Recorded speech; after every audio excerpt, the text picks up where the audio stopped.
Dios es bueno y ha estado con nosotros todos los días de nuestra vida. Todos los días.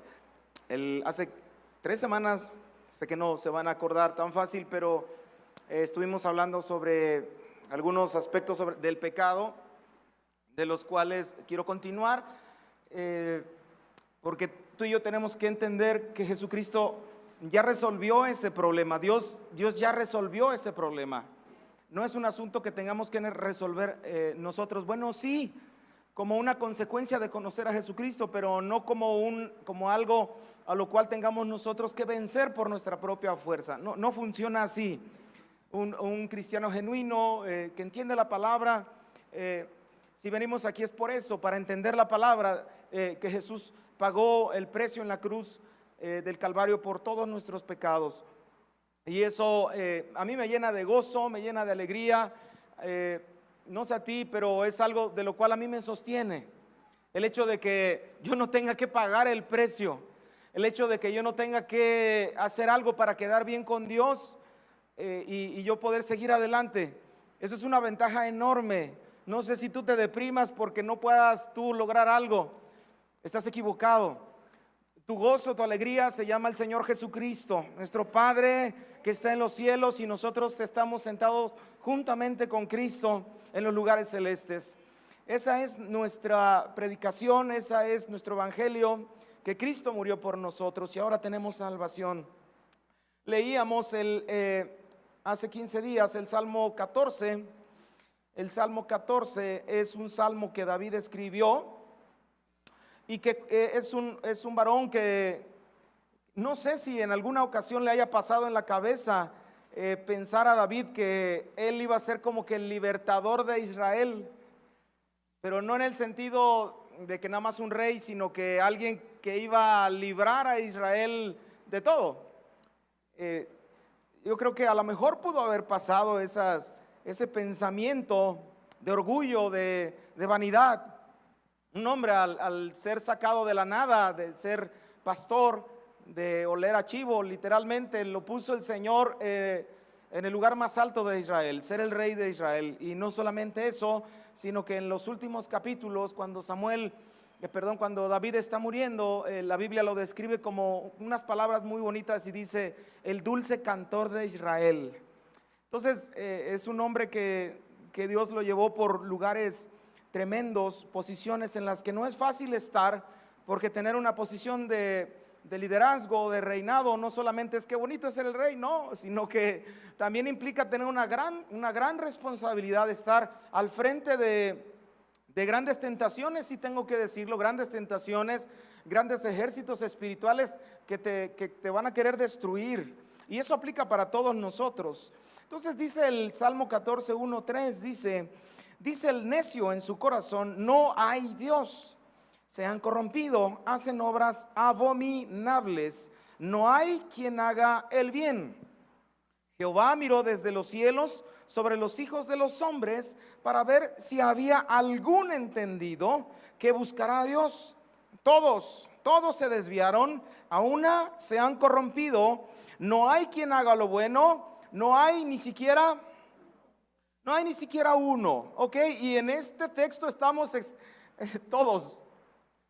todos ahí inmersos en este texto, ¿ok? Entonces este hombre se da cuenta, David se da cuenta que el hombre es incapaz.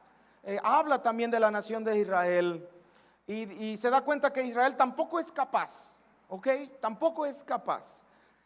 Si alguna vez tú dices: ciertamente somos los consentidos de Dios, sí, exactamente, sí lo somos, pero para los asuntos de salvación no somos capaces. Este hombre se da cuenta de este gran error humano de querer sentirse capaz para alcanzar las cosas de Dios, para alcanzar las misericordias de Dios. No funciona así. Entonces este mismo hombre, que es llamado conforme al corazón de Dios, está escribiendo estas cosas.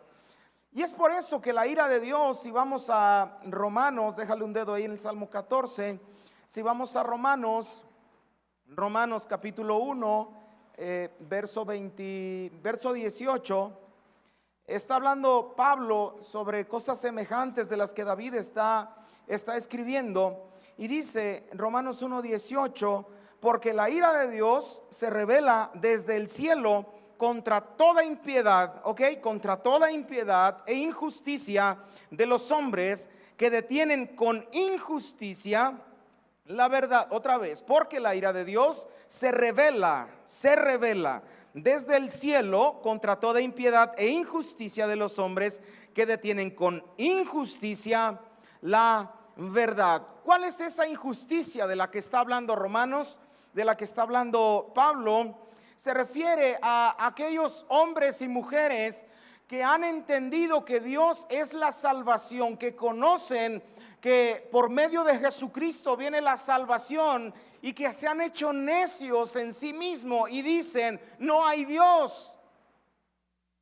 Son aquellas personas que, a pesar de que saben que existe la posibilidad de que alguien se levante, niegan, o con sus propios hechos o con su falta de fe, niegan que Jesucristo es la salvación de todo el mundo.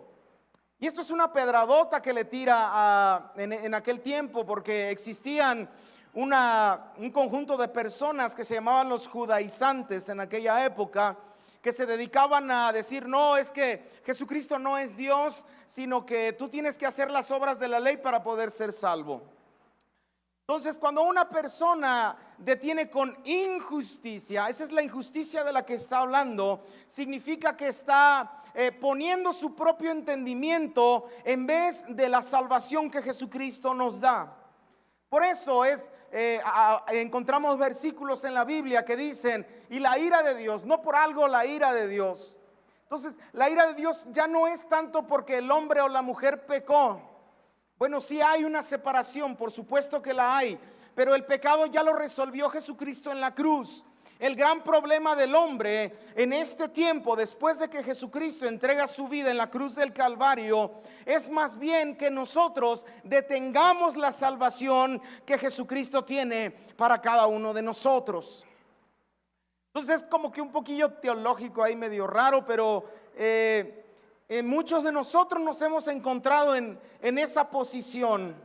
En ocasiones tenemos la posibilidad de decirle a cierta persona: ¿sabes qué? Jesucristo es el Señor, y con nuestros propios hechos, con nuestro mal comportamiento en el trabajo, detenemos la justicia de Dios en las personas. Entonces es un caso grave, porque nosotros en realidad, si bien no somos la fuente de salvación, sí somos un medio por el cual la salvación puede llegar a muchas personas. Ese es el primer caso. Segundo caso, salvación y sanidad para nosotros mismos. Nosotros mismos, con nuestras propias injusticias, podemos evitar que la salvación de nuestro Señor Jesucristo llegue a nuestra vida. ¿Cómo? Sencillo, caso sencillo, hipotético, y a lo mejor puede y no puede que lo pases, pero a lo mejor tienes una situación grave, un pecado en el pasado de hace muchísimos años, del pecado el cual todavía sigue retumbando en tu cabeza, y dices: no, es que ese pecado que yo hice fue muy grave, y entonces yo ya no soy digno de que Dios me tome en cuenta. Eso, mi querido hermano, es Romanos 1:28. Es una injusticia, que con nuestra injusticia querramos detener la justicia de Dios. En Cristo verdaderamente hay salvación. Repite conmigo: en Cristo verdaderamente hay salvación. No se limita en ninguna manera a tu capacidad de adquirir fe o a tu medida de fe. No se limita en eso. Si un hombre se levanta en el nombre de Jesucristo y dice: yo soy libre por la sangre del Cordero, ese varón o esa mujer, tenlo por seguro que el Señor lo va a levantar. ¿Alguien dice amén? Así funciona el evangelio que predicamos. Entonces Dios quiere darnos a entender su salvación, pero nosotros la detenemos. Ahí mismo en Romanos 1:22 dice: profesando ser sabios, se hicieron necios y cambiaron la gloria de Dios incorruptible en semejanza de imagen de hombre corruptible, de aves, de cuadrúpedos y de reptiles. O sea, le damos un sentido diferente a lo que verdaderamente es Dios. Nos imaginamos cosas, inventamos nuevas doctrinas, nuevas formas de pensar que no vienen de Dios y las arraigamos tanto que pensamos que esa es la medida de nuestra vida, pero no es así. Pero en el verso 22 dice: profesando ser sabios, se hicieron necios. Profesando ser sabios, se hicieron necios. ¿Cuántos de nosotros no nos hemos puesto en esta posición en la que nadie me va a sacar de esto? Oye, pero Jesucristo pagó el precio por ti. No, yo quiero seguir sufriendo. Oye, Jesucristo pagó el precio por tus hijos. No, yo no creo, mi hijo no va a salir adelante. Oye, Jesucristo te dio libertad, y seguimos amachinados en esa misma posición y seguimos en una necedad que Jesucristo no nos mandó. En la prédica pasada concluimos entonces en el Salmo 14:7. De hecho, David concluye, dice: oh, que de Sión saliera la salvación de Israel. Cuando Jehová hiciere volver a los cautivos de su pueblo, se gozará Jacob y se alegrará Israel. Está reconociendo David está reconociendo que no existe la posibilidad en ningún hombre, tampoco en Israel. Pero él está profetizando. Él entendió que había de venir alguien que le haría salvación y que borraría todos los pecados, no solo de Israel, no solo de David, sino del mundo entero. Ese, mi querido hermano, es el gozo que tú y yo debemos tener todos los días de nuestra vida. Nuestra salvación se llama Jesucristo. ¿Alguien dice amén? Ok. Ahora, muchos viven engañados, tratando de pensar, llevando una vida extraña, una vida doble por causa del pecado. Y yo no estoy aquí para decirte: el hermano está llevando una vida doble. No estoy para eso, y ni siquiera estamos nosotros para juzgar eso. A lo que sí nos tendríamos que enfocar, hermano, es en sacar de esa posición, de esa forma de pensar, esa forma de fe que no es de Dios, a aquellos que viven en una posición de engaño. Porque si bien el pecado lo aborrece el Señor, por supuesto que sí, pero nosotros tenemos que entender que que nacimos con esa herencia de pecado y tenemos esa posibilidad de pecar aún. Porque ¿quién de los que está aquí no ha pecado? Por supuesto que sí, ni siquiera tengo que preguntarlo. Sin embargo, el cristiano se pone una etiqueta en la frente, se pone una etiqueta diciendo: ¿sabes qué? Es que yo soy santo, yo me gané el cielo, yo me siento bien porque ya dejé de pecar. Ojalá y no te vaya a hacer bolas, pero hay una corriente en la iglesia y se está metiendo muchísimo por todos lados, y yo lo puedo ver. Hay una corriente en la que el cristiano empieza a querer tener paz, no por lo que Jesucristo le da, sino porque se empieza a ganar la paz, el gozo, o bueno, en teoría el gozo, o está alegre un ratito por causa de lo bien que se porte en el día. Trajo el alimento a su casa, ok, todo va bien. Pues dejó de hacer ciertas cosas, todo va bien. Y de repente empieza a generársele un orgullo en su corazón por causa de que ya se empieza a sentir merecedor del cielo. Se empieza a sentir como que yo me gané esto. Y todos sabemos que ninguno se gana el cielo o se ganó la salvación por sus obras. No es por obras, sino por fe.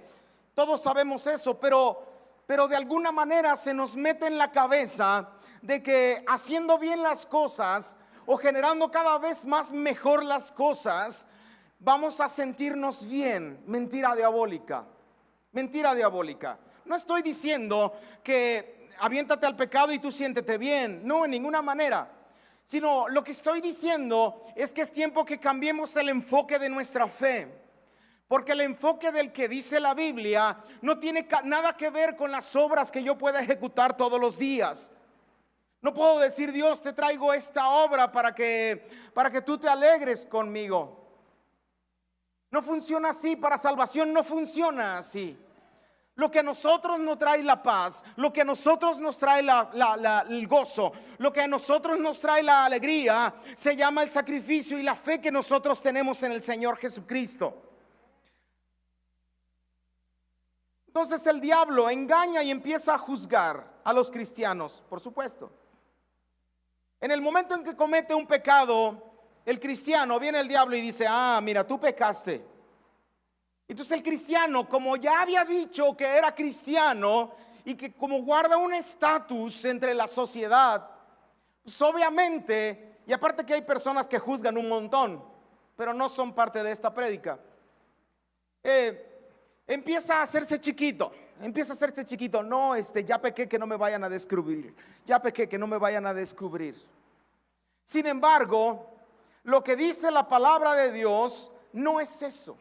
Lo que dice la palabra de Dios es que nosotros podemos venir confiadamente ante su presencia. Sí, con un corazón arrepentido, por supuesto que sí, si no, no vamos a entrar. Por supuesto que sí. Pero lo que digo, afirmo y reafirmo es que tenemos libre acceso ante la presencia del Padre, estés como estés. Ah, hijo. ¿Tiene que haber arrepentimiento? Por supuesto que sí. Hay que entender que la fuente de nuestra vida se llama Jesucristo y no nosotros mismos. Nadie puede dejar de pecar, y quien lo intente termine decepcionado de sí mismo en la iglesia, de los principios de Dios, y termina negando que Jesucristo es el Salvador. ¿Por qué? Simple y sencilla razón: porque te decepcionaste de ti mismo. Te decepcionaste de ti mismo. Es una artimaña del diablo meterle en la cabeza a las personas que pueden ganarse el cielo, pero nos gusta estar tranquilos por las obras que nosotros hacemos. Para estar en paz, sentirse bien, no es suficiente dejar de pecar, hermano, te lo garantizo, no es suficiente. Nosotros no solo fuimos llamados para dejar de pecar, por supuesto que sí, esa es una de las razones, pero por sobre eso nosotros fuimos llamados para seguir al Señor Jesucristo. El dejar de pecar es una consecuencia de que nosotros seguimos al Señor Jesucristo. Una persona que deja de pecar por sí misma, en primera no creo que lo pueda hacer al 100%. Pero supongamos que llegó a un estatus así como que ya lo logró por sí misma, sin tomar en cuenta al Señor Jesús. Nada más como para guardar apariencias y que digan que yo soy perfecto y esas cosas. ¿Sabes cuál es un síntoma y cómo los identificas? Es muy sencillo. Esa persona empieza a manipular. Esa persona empieza a esclavizar a las personas. Esa persona empieza a dominar y a falsear el evangelio. Es bien sencillo. Sin embargo, una persona que ha venido humillado delante de la presencia de Dios y dice: Señor, yo he pecado contra ti, solamente contra ti he pecado, es una persona humilde, es una persona sencilla, es una persona que se entrega por los demás. No exige, no pide, sino más bien que se entrega por los demás, tal como lo hizo el Señor Jesucristo. ¿Estamos entendidos, hermanos? Somos salvos por gracia, indiscutiblemente. Somos salvos por gracia. Y esto no de nosotros, pues es un don de Dios. Lo dice la palabra. El diablo, Ezequiel 28, por favor. Ezequiel 28. Vamos a ver un poquito sobre el carácter del diablo. Ezequiel 28:15 dice: perfecto eras en todos tus caminos, desde el día que fuiste creado hasta que se halló en ti maldad. A causa de la multitud de tus contrataciones, fuiste lleno de iniquidad y pecaste. Por lo que yo te eché del monte de Dios y te arrojé de entre las piedras del fuego, oh querubín protector. Se enalteció tu corazón, escucha, se enalteció tu corazón a causa de tu hermosura. Corrompiste tu sabiduría a causa de tu esplendor. Yo te arrojé por tierra, delante de los reyes te pondré para que miren en ti. Último versículo 17. Se enalteció tu corazón a causa de tu hermosura. Corrompiste tu sabiduría. ¿Qué pasó con Satanás? ¿Qué pasó con el diablo? Empezó a verse a sí mismo. Empezó a checar que su vida era perfecta. Empezó a ver que la fuente de su vida no era Dios, sino que se engañó, se endureció su corazón y dijo: la fuente de la vida soy yo mismo. Por eso dice la palabra que quiso tomar la posición de Dios. El único dador de vida entre nosotros y en toda la creación se llama nuestro Padre. No hay nadie más. Hay un riesgo en un cristiano. Es el mismo riesgo que Satanás pasó. Y es que nosotros endurezcamos nuestro corazón y digamos: por mí, solamente por mí hay salvación. Paco, ¿cómo puedo pensar yo eso? Lo puedes hacer, hermano. Lo podemos hacer.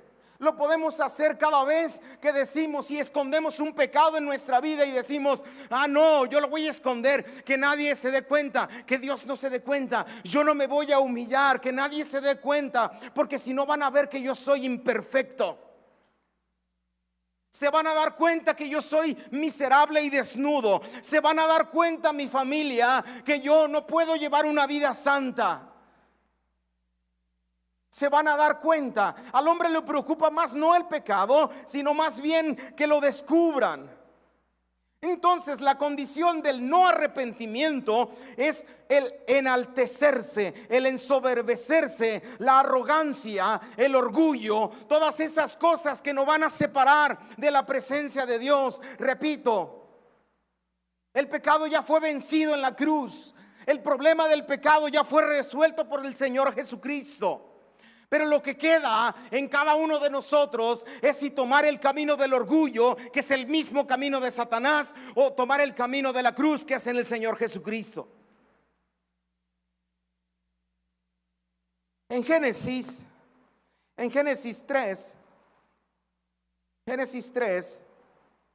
10, cuando el hombre y la mujer pecaron, dice: el Señor le habló, voy a empezar en el 9, dice: mas Jehová Dios llamó al hombre y le dijo: ¿dónde estás tú? Y él respondió: oí tu voz en el huerto y tuve miedo. ¿Y tuve qué, hermanos? Porque estaba desnudo y me escondí.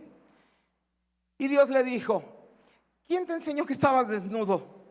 ¿Has comido del árbol que yo te mandé que no comieras? Observa, hay dos palabras: tuvo miedo y dijo: porque estaba desnudo. Hay una condición en la que el Señor nos quiere encontrar. Hay una condición en la cual nosotros somos susceptibles a Dios, no a las personas. Hay una condición en la que Dios nos puede transformar en una nueva criatura, no en lo que nosotros pensamos ni en lo que los demás dicen, sino en lo que Dios piensa de cada uno de nosotros. En realidad, Dios nos quiere encontrar totalmente desnudos espiritualmente y en nuestra alma. Porque allí es donde no queda ningún argumento en nuestra vida para decir: yo soy tal y como soy. Pero nos comportamos muy semejante como Adán y Eva se comportaron en un principio, teniendo miedo, queriéndonos ocultar de alguien que en realidad nos conoce tal y como somos. Tal y como somos, pero nos inventamos esta cosa diabólica que viene exactamente del diablo y pensamos que por ocultar una condición nosotros vamos a vivir en paz. Por ocultar cierto pecado nosotros vamos a vivir en paz. ¿Cuántos de los que han pasado administración, cuántos de los que han pasado a liberación no han podido ser salvos, no han podido ser sanos, perdón, por causa de que ocultan un pecado? En ocasiones el Señor tiene misericordia y usa a los que están allí y dicen, ah, mira, ¿sabes qué? Tu problema, hiciste esto, ¿verdad? Tienes este problema, ¿verdad? Ay, sí, ¿cómo se enteró? Ay, ¿cómo se enteró? Pues porque Dios te ama, pues porque Dios tiene misericordia de ti. Pero en realidad no tendríamos que llegar con esa dureza de corazón ante la presencia de Dios. Tendríamos que llegar totalmente desnudos, tal y como somos, porque Dios nos quiere sanar. Hermano, Dios te conoce tal y como estás y nunca te va a rechazar, nunca lo va a hacer. ¿Por qué crees que se entregó por ti y por mí? ¿Por qué crees? Pues porque nos ama tal y como somos. Quitémonos de la cabeza entonces esa doctrina diabólica de que el ocultar las cosas, de que el falsear una vida y llevar una vida doble nos va a traer una prosperidad. Ah, y no con eso, sino aparte de eso venimos ante la presencia de Dios y decimos, Señor, dame. No funciona así. No funciona así. Y en el verso 8, observa, voy a regresar dos versículos, 3:8, Génesis 3:8 dice: y oyeron la voz de Jehová Dios que se paseaba en el huerto al aire del día, y el hombre y su mujer se escondieron de la presencia de Dios entre los árboles del huerto. Esto fue antes de que el hombre dijera, oh, es que tuve miedo y me escondí porque estaba desnudo. Observa que la intención de Dios no fue la intención del hombre la que quiso venir a la presencia de Dios. Fue la intención de Dios el que quiso venir a la presencia del hombre. Pero el hombre lo rechaza. Esta es exactamente la misma condición de soberbia que es uno de los mayores obstáculos. Orgullo, soberbia, vanidad, todas esas cosas es uno de los mayores obstáculos que evitan la sanidad que Dios tiene para cada uno de nosotros. Entonces hay que entender esta parte, porque Dios verdaderamente tiene planes y propósitos para cada uno de nosotros. Oye, Paco, ¿Dios me quiere sanar? Sí, hermano, sí te quiere sanar. Oye, Dios tiene la posibilidad de sacarme de este problema. Sí, sí tiene la posibilidad de sacarte de este problema. Dios tiene chance de hacer un sinfín de cosas. La posibilidad que Dios tiene radica en la fe que cada uno de nosotros tiene para depositarla en el Señor y evitar que el orgullo se anteponga entre Él y nosotros. Colosenses 1:20. Colosenses 1:20 dice, lo voy a leer aquí. Colosenses 1:20 dice: y por medio de Él reconciliar consigo todas las cosas, así las que están en la tierra como las que están en los cielos, haciendo la paz mediante la sangre de su cruz. 21. Y vosotros también, que erais en otro tiempo extraños y enemigos en vuestra mente, haciendo malas obras, ahora os ha reconciliado en su cuerpo de carne por medio de la muerte, para presentaros santos y sin mancha e irreprensibles delante de Él. ¿Por qué al cristiano le cuesta trabajo gozarse? ¿Por qué al cristiano le cuesta trabajo si ya sabe que Jesucristo pagó el precio por cada uno de nosotros? ¿Por qué de repente le cuesta gozarse? Simple y sencilla razón: ha aceptado las consecuencias del pecado más que las virtudes de la gracia. Ha aceptado más la condición de una mentalidad de fracaso que la mentalidad de virtudes que tiene nuestro Padre para cada uno de nosotros. Porque si nosotros entendemos que Jesucristo pagó el precio por cada uno de nosotros, hay un corazón agradecido, hay un gozo en nuestra vida, hay una paz que sobrepasa todo entendimiento, y nosotros podemos andar como aquellos verdaderos valientes hijos de Dios que el Señor ha rescatado. Dios tiene posibilidades en cada uno de nosotros, sí. Dios tiene posibilidades. Dios tiene posibilidades.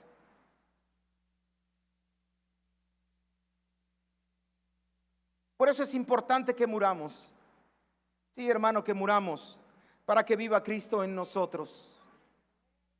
Sabes, el orgullo es un problema grave y es algo que nos pasa a nosotros. Y te voy a contar un testimonio así bien chiquitito. Y no es algo que me comprometa así. estaba yo en el trabajo y yo hice me salieron mal algunas cosas, ¿ok? Me salieron mal. Y yo oculté esa parte. Yo dije, no, me va a ir bien mal, me va a ir bien mal. Y pasó un día, pasó otro día, y yo dije, chin, y como que las cosas se empezaban a poner difíciles en el trabajo, y yo no decía nada. Entonces, en una noche, yo no podía dormir. Yo dije, incluso en mi corazón ni siquiera le decía a Dios, ¿sabes qué? Dios, tengo este problema. O sea, así de ese grado. O sea, el orgullo de una persona puede llegar a tal grado que puede hacer que los demás perezcan, pero que uno salga supuestamente librado. Entonces llega esa noche y yo me pongo, yo creo que el Señor no me dejó dormir. Eran las 1 de la mañana, eran las 2 de la mañana y yo estaba allí. Y se llegan las 3 de la mañana, agarro el reloj, yo digo, ay, no voy a dormir, no voy a poder andar en el siguiente día. Y agarro y me arrodillo delante de la presencia de Dios y le digo, Señor, mira, yo hice esto, me salió mal esto, pero yo te pido una cosa, Señor, te pido una cosa, que yo no caiga en manos de los hombres, pero que sí caiga en tus manos. Pero que sí caiga en tus manos, Señor. Entonces había unos asuntos que no funcionaban. Y no te miento, hermano, no te miento. Entramos a las 9 de la mañana ese día y me avisan de volada, oye Paco, esto ya está funcionando bien. Y yo me quedé así, qué tonto soy. Dije yo, qué tonto. Porque teniendo la posibilidad de que Dios es el que paga el precio por nosotros y hay misericordia en el cielo para cada uno de nosotros, yo tengo un corazón endurecido para venir a decirle al Señor, Padre, perdóname lo que yo hice, perdóname, ten misericordia, que no caiga yo en las manos de los hombres, pero sí caiga en tus manos, Padre. Pero el orgullo del hombre se enaltece y prefiere estar enojado con todos los demás para que no lo descubran. No, aguas con el hermano, ten cuidado porque va a explotar y todos los demás le tienen miedo. No, ten cuidado. Es más importante tu corazón, es más importante tu vida de las consecuencias que puede tener el pecado. Gracias a Dios yo no tuve consecuencias. Mira, gracias a Dios, pero las pude haber tenido. Me haya arrepentido o no me haya arrepentido, eso sin duda. Pero Dios tuvo misericordia. Así es que, ¿cuántos de los de aquí no han querido ganarse el cielo? En otras palabras, ¿cuántas veces hemos querido disfrazar el pecado con nuestras buenas acciones? ¿Cuántas? No me contestes, pero tienes que ser muy honesto contigo mismo. El pecado no se cubre, hermano. El pecado no se cubre. El pecado se perdona. El pecado se tiene que perdonar. El pecado se clavó en la cruz. El pecado no es algo de lo cual tú puedas envolver a las personas o envolverte a ti mismo para convencerte de que nada pasa. Es mentira. Hay consecuencias graves. Y en Cristo tenemos salvación. ¿Alguien dice amén?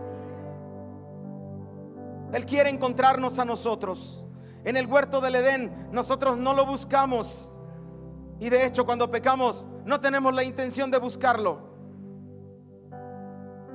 Pero Él sí quiere encontrarnos. Él sí quiere hallarnos. Él sí quiere. El miedo y la vergüenza son un candado que impiden la salida de la cárcel. El miedo, el orgullo. Ten cuidado que no te vayas a estar enorgulleciendo.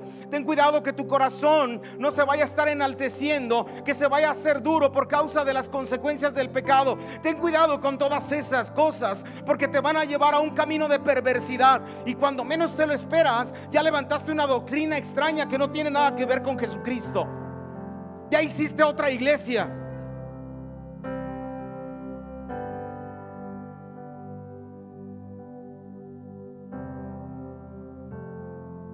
Mucho es el amor de Dios hacia nosotros, muchísimo. De hecho, las dádivas, las peticiones, Dios es un Dios de amor y de misericordia. Dios tiene tantas cosas para nosotros. Acabo de ver ahorita, el domingo, vi a un amigo, Toño, con su hija, y el Señor les hizo un milagro muy grande. Su hija estaba a punto de morir, no iba a nacer. Entonces yo veo ese tipo de milagros. Ahorita estoy viendo a Liborio, que salió del hospital, y el Señor les da otra chance más. El Señor tiene un propósito para nosotros. Ni siquiera deberíamos militar en esas partes de decir, Señor, quiero esto, quiero lo otro. Pero tenemos un Dios tan misericordioso que aún tenemos la posibilidad no solo de adquirir la salvación, sino que ahora Él extiende su manto, Él extiende su mano, y podemos sentarnos a la mesa en la presencia del Padre. Nos ponemos en pie. Ya termino.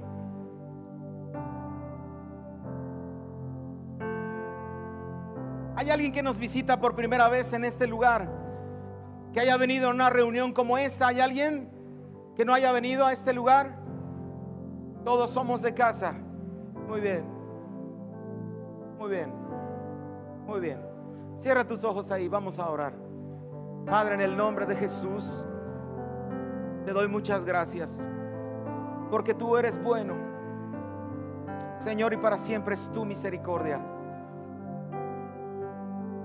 Señor, trata con mi corazón, porque se ha enorgullecido, se ha enaltecido. Ahora entiendo, Señor, que el pecado tú ya lo resolviste en la cruz, pero mi corazón se ha enaltecido, y yo, Señor, he querido disfrazar cosas del pasado, diciendo que están bien, o simplemente ocultándolas, pero no es cierto. Señor, yo vengo delante de ti para que tú, Señor, toques mi corazón. Señor, yo me arrepiento de todos mis pecados. Sana mi casa, Señor. Sana mi vida, sana mi alma, sana mis emociones. Señor, sana mi cuerpo también. Yo tomo tus promesas, tomo tu gracia. Le doy más valor a tu gracia, al sacrificio que tú tuviste en la cruz, que lo que yo hice. Le doy más valor a tu presencia que lo que yo hice. Señor, te entrego mi vida. Sana mi vida. Te entrego todo lo que soy, mi familia, en el nombre de Cristo Jesús. Y todos decimos amén. Dale un fuerte aplauso al Señor. Bien.